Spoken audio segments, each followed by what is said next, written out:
G'day, I'm Ryan King, and I'm one of the legal advisors in SEESA's Labour Department.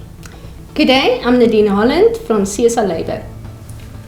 Today's topic is one that has caused a lot of controversy over the years. We're discussing labour brokers or temporary employment services, and it's got a long history. It's been the subject matter of numerous court cases. But that's a start off for everybody to identify what is a labour broker. What does a labour broker do? So a labour broker is a company or a person that is sourcing labourers for the client. Okay, so what happens there is this person or this company will source labourers on a temporary basis to assist the client. And the key word there is a temporary basis. And that was what the issues the unions had with this relationship. There was no job security for staff that were provided by a labour broker. There was no equal pay or similar conditions of employment. Certainly wasn't provident funds and retirement annuities given to them. And that was always the issue with the unions. The unions fought this tooth and nail, and they were putting it on CUSATA's agenda literally every year. So let's just deal with how to deal with a labour broker if you have one in your workplace. What are the risks with labour brokerage?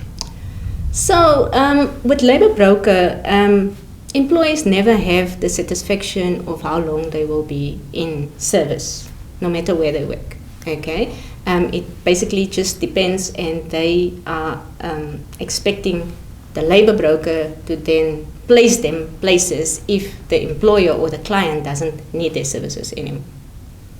So this has been the subject matter of the court cases, and the court cases were asked a very simple question: whose employee is it? Is it the employee of the client, or does he belong to the labour broker in terms of his contract of employment? And that's where the waters got a bit murky. And we've had numerous court cases that ruled one way or the other.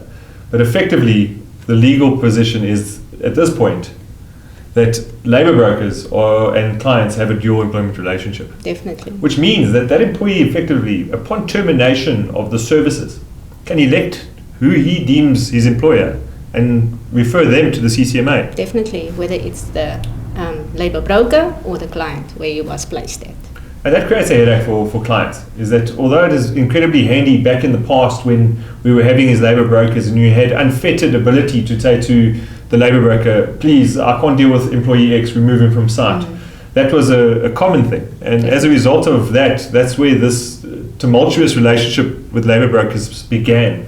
And that was the reason why unions effectively then chose to fight this battle so hard.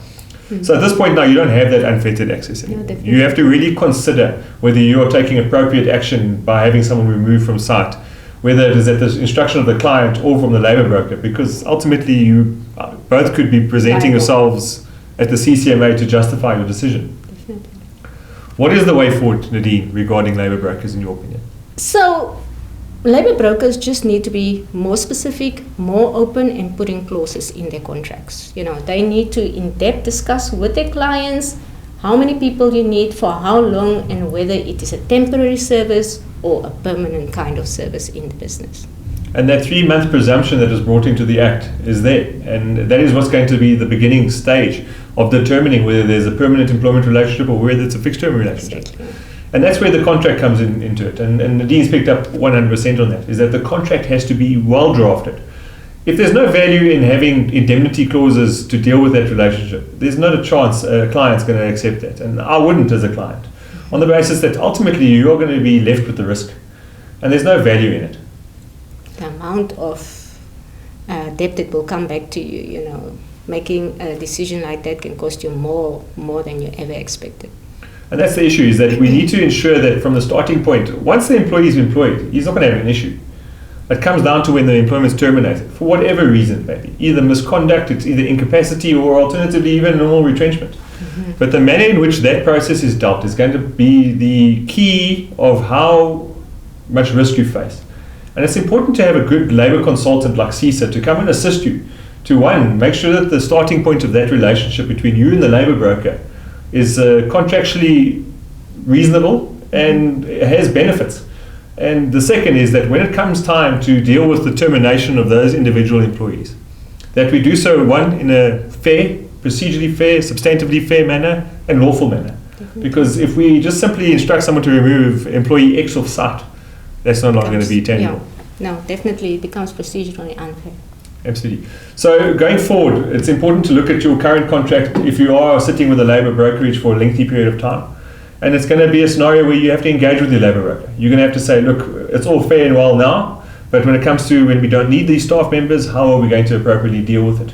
And you're going to have addendum to that contract where you come to an agreement to say, when termination occurs, these are my obligations, these are your obligations, Exactly, yeah. and we're going to do it in a fair manner. And going forward, if you are intending to use a labour broker, ensure that you have assistance in contracting with that labour broker. Definitely. Good. That's all we have for today regarding this topic.